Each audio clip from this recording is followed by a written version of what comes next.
Hi, my name is Spencer Liu, and today I'm going to talk with you about what is a put option. A put option is just basically a contract between a buyer and a seller. The buyer of a put gets the right to sell, and the seller has an obligation to buy. So the buyer, they have the right to sell this to the seller anytime until the end of the contract.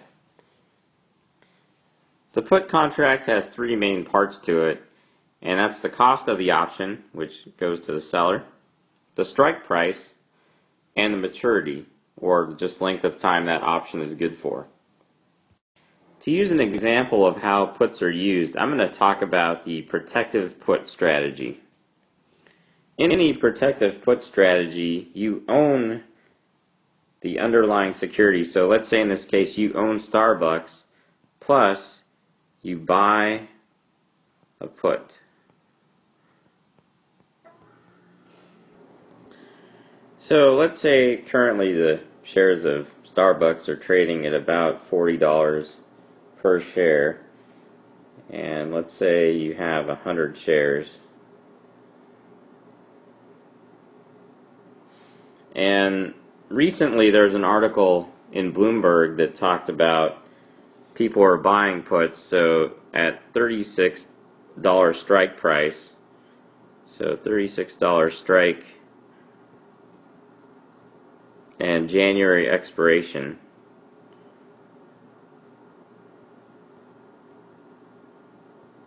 So that just basically means that those folks that bought those have the option to sell at $36, and they have that option until January. After that, they either have to buy another option or this option just goes away.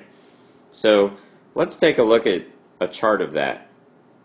So in essence, what those folks have done by buying this put at a $36 strike price is they limited their losses to $36 per share, because if the price goes below 36, they can still sell at 36. So they've capped their loss, and then it's provided their upside's unlimited, because if it goes up, it doesn't matter. They won't exercise the option.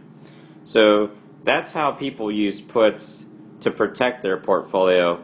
And you'll notice this line isn't exactly right on the 40 because the put did probably cost $1 or $2. So you do have to pay for the put, which of course that takes away from your profit a little bit. But this is a great strategy to protect your downside and still have unlimited upside minus the cost of the put. Well, thanks for watching. If you could just take a moment to read these important disclosures. I'm Spencer Liu, the Finance Guy.